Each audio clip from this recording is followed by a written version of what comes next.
성경을 읽다 보면 가장 드라마틱한 장면 중에 하나가 오늘 본문입니다. 골리앗과 다윗의 전쟁 이야기입니다. 교회를 오래 다니는 분들은 이 이야기를 매년 성경학교 때마다 들으셨을 겁니다. 저는 아마 세보면 수백 번도 더 들었을 것 같아요.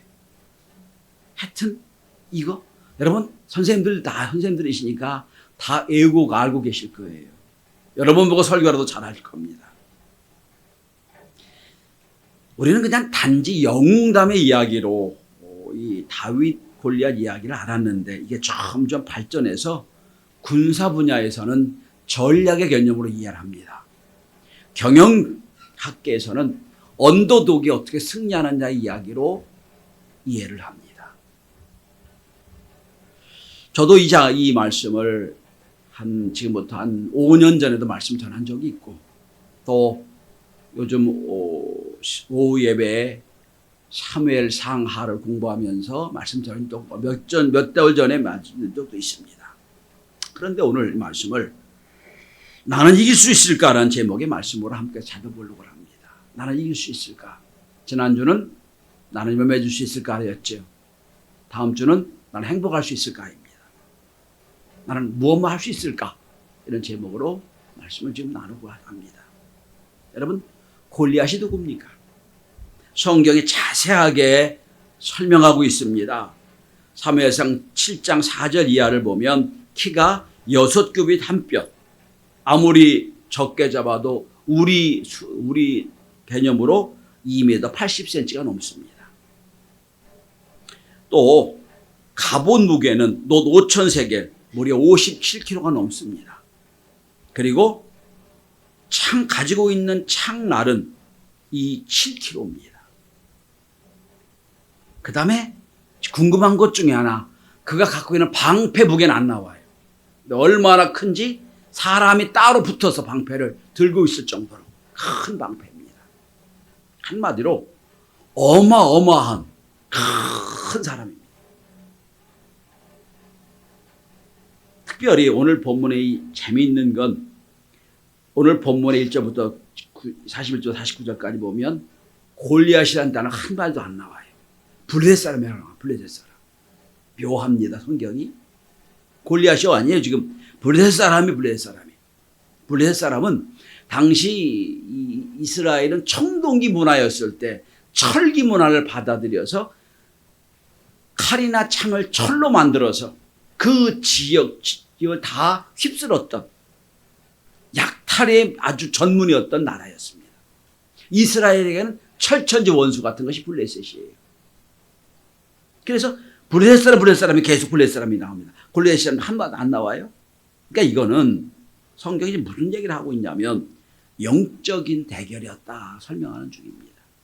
단지 다윗과 골리앗의 전쟁이 아니라 하나님의 사람 대표와 하나님 이스라엘 백성을 괴롭게 하는 영적인 대적자 골리앗의 전쟁이었다는 거예요. 여러분 오늘 본문을 상황을 한번 여러분 상상해 보시기 바랍니다. 엘라 골짜기거든요. 이 골짜기의 양쪽에 이쪽 이스라엘 이쪽 블레셋에 딱 진을 치고 있어요. 엄청난 그 골리앗이 딱 나와가지고 방패 사람 앞에 딱 서 있고 앞에 나와서 하루 2번씩 골리앗 쇼타임을 하는 거예요.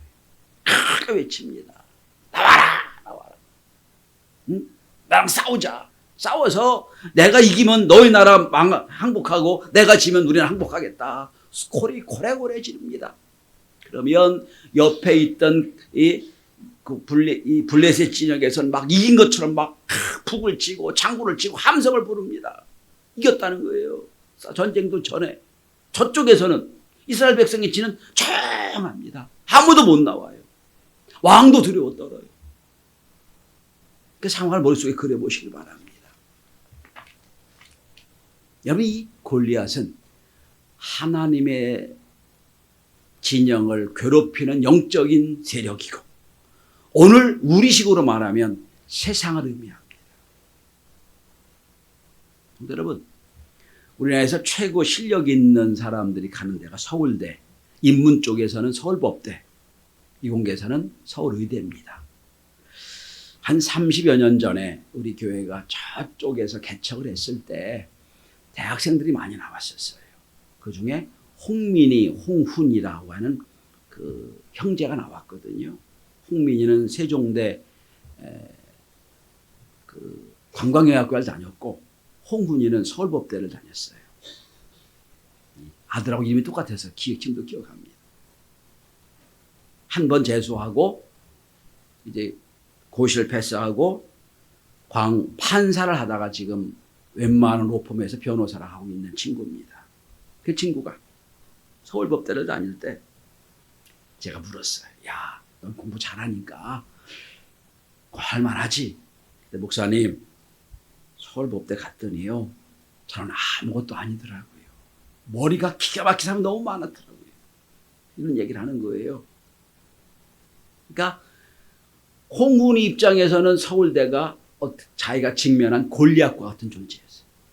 난 아무것도 아니었어요. 또 저희 동기 목사 중에 지금 하버드대 언어학과 대학원에 후불 스칼라십으로 장학생으로 들어가서 공부하는 여자친구가 하나 있습니다. 딸인데 나름대로 언어에서 탁월한 능력을 갖고 있는 아이예요. 그래서 아주 하버드에서 풀 장학금을 줘서 이제 공부를 하는데 아주 자신 있게 갔지요. 그런데 한 학기 내내 아빠하고 엄마 전화할 때마다 통곡을 하더래요. 지금 이제 3학기인데 통곡을 하더래요. 아빠 내가 괜히 왔나 봐. 여기는 기가 막힌 곳이야. 나는 밤새 공부하고 쫓아가도 거기는 한마디면 끝나. 통곡을 하더랍니다. 여러분, 이게 그가 직면한 골리앗과 같은 존재. 어떻게 해볼 수가 없어요. 이스라엘 백성 그렇잖아요. 해볼 수가 없어. 왕도 두렵고 군인도 두려워서 어떻게 할 수가 없이 그냥 꼼짝없이 덜덜 떨고 있는 상황. 여러분, 제가 잘 아는 분이 삼성그룹의 반도체 부사장을 역임하고 지난 2년 전에 은퇴하신 분인데 그때 삼성이 잘 나갈 때거든. 지금도 잘 나가지만 그때 제가 어느 밥 먹을 때에서 밥을 먹으면서 물었어요. 반도체 어떠십니까? 했더니 조 목사 얘기하지 마. 피를 말리고 있대요. 그때는 잘 나갔던 때거든요. 왜 피를 말리냐 했더니 조금만 얻기만 하면 치고 들어오는데 근데 막 회사에서는 난리가 나고 날마다 한계를 경험한다고 하더라고요. 여러분, 우리는 살면서 날마다 골리앗을 만나요. 날마다. 근데 한계 여기 있고 어떻게 할 수가 없구나. 응? 오늘 11절에 보면 이 골리앗을 만난 이스라엘 백성들이 어떻게 했는지 여러분, 놀라 크게 두려워했다라고 성경하고 있어요. 놀라 크게 두려워했다. 어떻게 할 수가 없으니까. 이길 방법이 없으니까. 이제 끝났다고 생각하니까 놀랍고 두려웠고 떨었다는 거예요. 어떤 사람에게는 이 골리앗이 세상 사업일 수도 있고 건강일 수도 있고 직장 문제일 수도 있고 학업 문제일 수도 있어요. 다 골리앗을 만나요. 날마다 만나요. 오늘 제목이 뭔지 아세요? 나는 이길 수 있을까? 나는 이길 수 있을까? 내 지금 상황에서 두렵고 떨 수밖에 없는데 난 이길 수 있을까? 그래서 여러분 다윗과 골리앗을 그냥 옛날 전쟁이라고 생각하시면 안 되고요. 오늘 내가 직면한 골리앗을 내가 어떻게 이길 수 있을까? 어떻게 하면 이 전쟁 이길 수 있을까요? 여러분? 어떻게 하면 이 전쟁 두렵고 떨고 질 수밖에 없는 전쟁 이길 수 있을까요? 첫째는 우린 세상 방법으로 이길 수가 없습니다. 첫째는 세상의 방법을 버려야 됩니다. 여러분, 다윗이 골리앗과 전쟁을 한다는 얘기를 듣고 사울 왕이 당황합니다. 당황할 수밖에 없죠. 내놓으라 하는 장군들도 두려워 떠도 못 나가는데 이제 이 14살 먹은 아이가 와가지고 골리앗과 전쟁을 한다니까 기특하긴 하지만 가봐야 이제 끝날 상황이니까 어떻게 할 수가 없어요. 그러니까 안타까우니까 너 어려서 안 돼 했더니 무슨 얘기 하십니까? 나간다고 그러니까 할 수 있어요. 어떡합니까? 자기 입던 갑옷을 줘요. 투구를 주고 칼을 줍니다. 야, 내가 입고 가서 해봐라. 네, 여러분, 안 맞잖아요. 맞을 수가 없어요.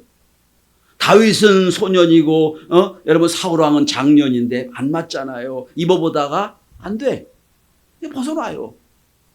여러분, 사울왕 입고 있던 투구, 갑옷, 칼은 세상을, 근데 그동안에 사울왕 이겼던 방법, 세상의 방법이에요. 그거 갖고는 안 돼요. 만약에 지금 사울왕이 주었던 갑옷과 투구와 칼을 가지고 나갔다면 반드시 졌을 겁니다. 이길 수가 없을 거예요. 왜? 사울왕의 것과 골리앗 건 비교가 안 되거든요. 당연히 질 수밖에 없을 거예요. 여러분, 말콤 X에 관한 말씀드려서 다윗 골리앗 이야기를 한번 드린 적이 있죠. 4년 전에. 그때 말콤 X가 무슨 갔냐면 골리앗은 보병으로 갔지만 다윗은 투석병으로 갔다는 거예요. 그래서 이겼다는 거예요, 여러분. 전혀 다른 방법으로 갔다는 거예요. 이 말콤 X 분석도 맞아요. 틀린 분석이 아니에요. 근데 여러분, 저는 여기서 다윗의 눈으로 골리앗을 보았습니다. 사람들이 보기엔 여러분, 골리앗은 3m 되는 엄청난 거인이에요. 이 얼굴, 그 모습만 봐도 두려워 떨고 도망갑니다. 갑옷만 봐도, 칼만 봐도 도망가요. 그런데 다윗은 다른 눈으로 봐요. 짐승이 하나를 봤단 말이거든요, 이거. 가만히 보니까 골리앗이 엄청나게 큰 덩치거든요. 딱 보니까 엄청나게 머리가 커서 투구를 써도요, 투구가 가리지 못한 이마가 너무 커. 저거는 그냥 던지기만 해도 맞겠다. 이게 다윗의 생각이에요. 저건 투구가 어떻게 쓴 것 같긴 한데 엄청난 크니까 저 이마, 저 빈 이마 그냥 내가 던지면 되겠다 생각을 하는 거예요.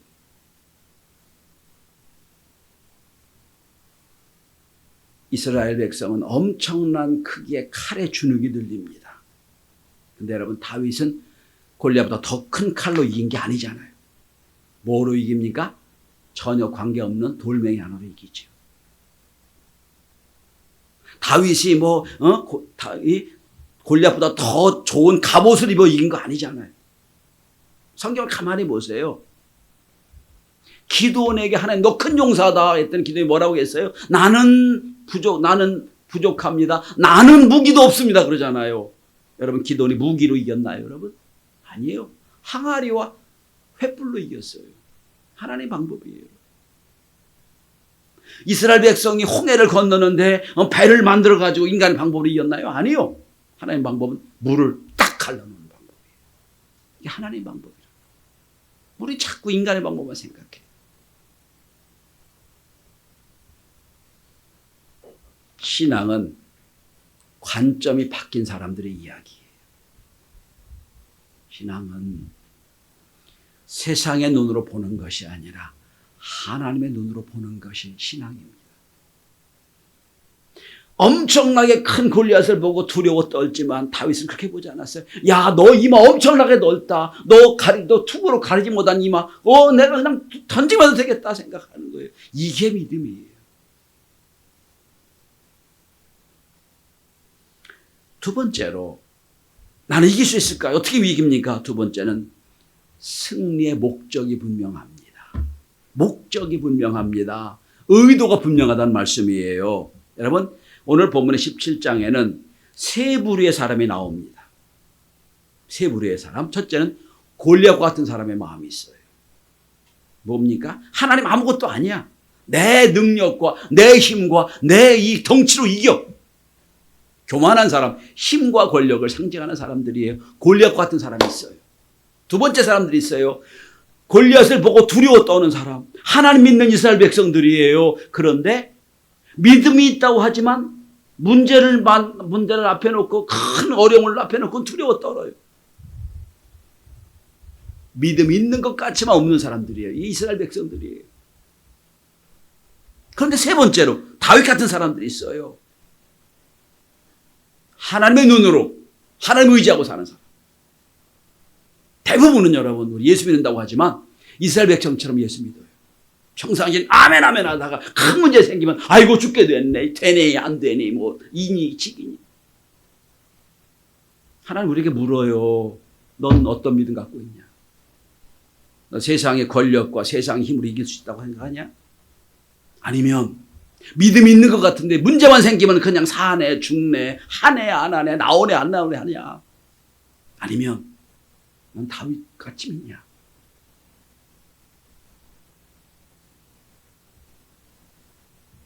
자, 다윗이 골리앗과 전쟁터에 나간 이유는 딱 한 가지예요. 사울 왕이 저 골리앗 이기면 내 사위를 만들겠다. 여기 전혀 욕심이 없어요. 저 전쟁에 이기면 나에게 큰 보상이 있겠다. 그것도 관계 없어요. 딱 한 가지예요, 여러분. 46절에 보면 나와 있어요. 다윗의 마음에 끓고 있는 마음이 딱 한 가지예요. 이스라엘에 하나님이 계신 줄 알게 하겠고. 한 가지. 하나님이 우리와 함께 계시다. 우리를 지키고 계신다. 이거를 보여주겠다는 거예요. 두 번째는 뭡니까? 여호와의 구원하심이 칼과 창이 있지 않음을 알게 하겠고. 너는 지금 칼과 창으로 왔지. 아니야, 그거로 이길 수가 없어. 하나님이 함께 하시면 돼. 이 믿음이 있다는 거예요, 여러분. 우린 그렇게 자꾸 세상과 치는 이유가 뭔지 아세요? 세상에 갖고는 더 좋은 것, 세상에 갖고는 더 실력 있는 걸 자꾸 따르는 거예요. 안 돼요, 그거 갖고는요. 점점 실력이 참 나와요. 이제 이거를 군사적 용어로 어떤 비대칭적인 전략이라고 그러거든요. 비대칭적인 전략. 예를 들어 봅시다. 지금 막 탱크를 만들고 막 야포를 만들고 막 만들어요. 아무리 좋은 전략 만들어도 원자력 앞에서 꼼짝 못 하잖아요. 원자력이 마지막 비대칭 전략이거든요. 방법이 없어요, 여러분. 물론 그걸 안 쓴다는 전제하에 재래식 무기로 하지만,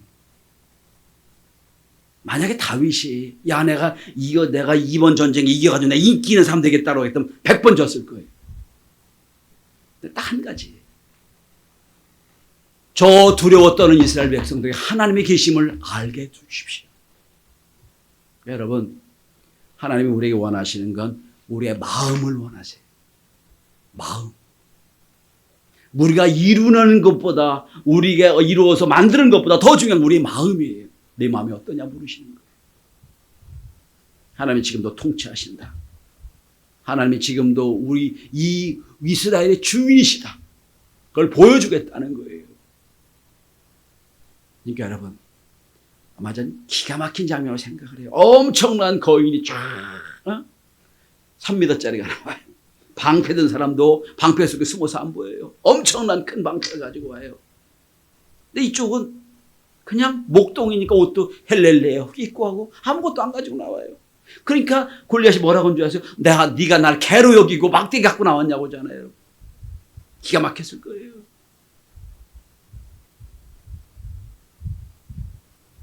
하나님이 함께 하신다고 믿으면 엄청난 골리앗 같은 세력이 와도 당당한 거예요. 이게 믿음이에요. 세상보다 내가 더 실력이 있으면 되지. 세상보다 내가 더 좋은 거 있으면 되지. 세상보다 내가 더 능력 있으면 되지. 천만에요. 세상은 점점 더 능력과 점점 좋은 거로 나와요. 이렇게 이길 수가 없어요. 자, 마지막 세 번째입니다. 성도 여러분, 제가 하나 질문할게요.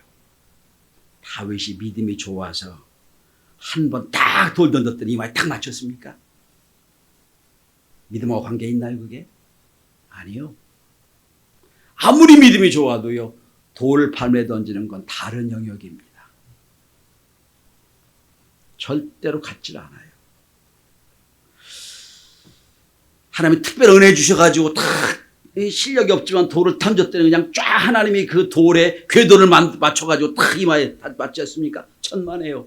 이런 걸 미신이라고 그럽니다. 그거 아니에요. 가끔 저에게 자녀 입시를 앞에 놓고 기도를 부탁하는 분들이, 중요한 시험을 앞에 놓고 기도 부탁하는 분들이 있고요. 유학가든 유학가 앞에 놓고 또한 유학간 자녀를 데리고 와서 하나님 예수 기도해 달라고 하는 분들이 있어요. 제가 뭐라고 기도할게요? 하나님 시사 실력 있게 해주십시오. 막 능력 있게 해서 반드시 시험 붙게 해주세요. 저는 그 기도 못해요. 저는 이렇게 기도합니다. 하나님 가장 좋은 컨디션으로 시험에 임하도록 도와주세요. 하나님 시험장에 가서 가장 편안한 마음으로 시험 치도록 도와주세요. 하나님 배운 것 기억나게 도와주세요. 하나님 이왕이면 배운 것에서 시험 나게 도와주세요. 하나님 더 기도한다면 모르는 게 나와도 그동안에 배웠던 걸 잘 통합해서 풀 수 있는 지혜를 주십시오. 저 그게 기도 끝이에요. 기도했더니 없던 집중력이 생기고 기도했더니 없던 힘이 생기고 기도했더니 어떤 능력이 생기고 천만에요. 그런 일 없어요.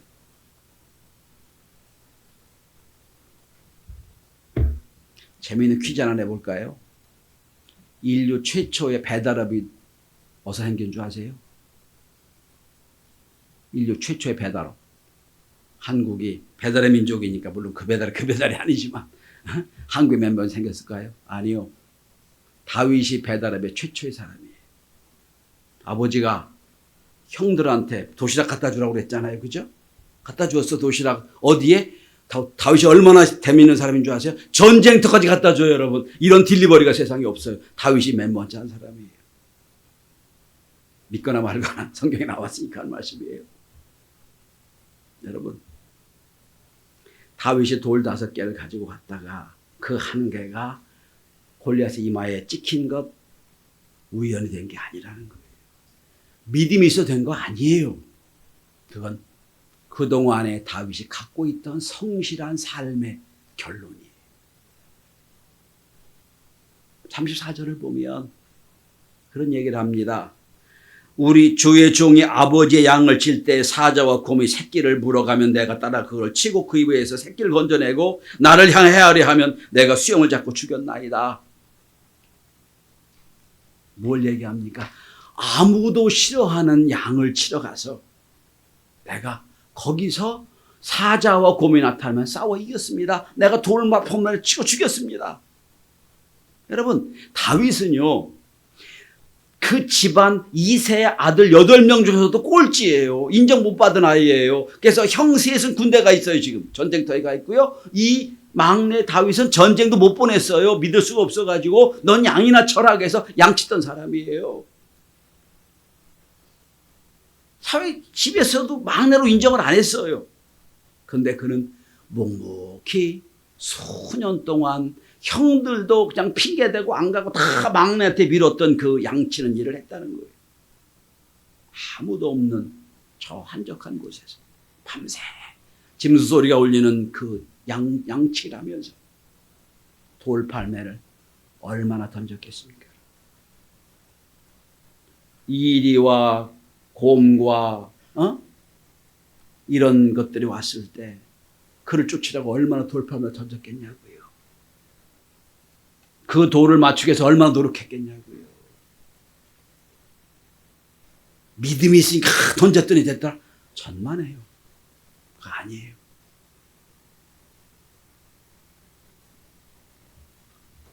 이 수년간의 이 돌발매질하고 이 양치기 하는 이 과정에 생긴 실력이 당당하게 나오는 거예요.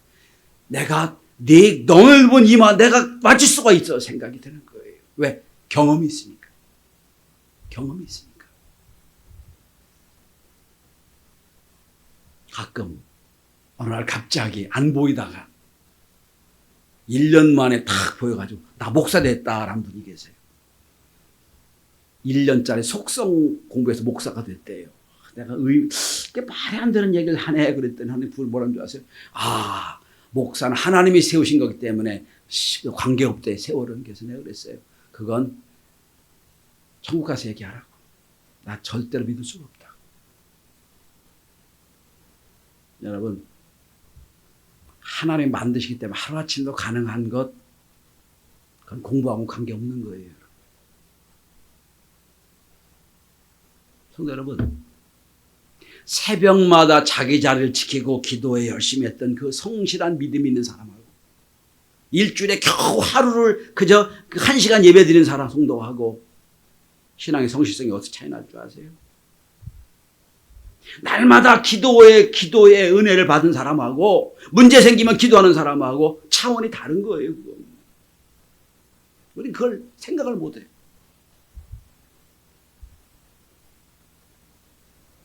오늘 다윗은 자기에게 맡겨진 양떼를 치면서 수십 번, 수백 번, 수천 번 돌을 던졌을 겁니다.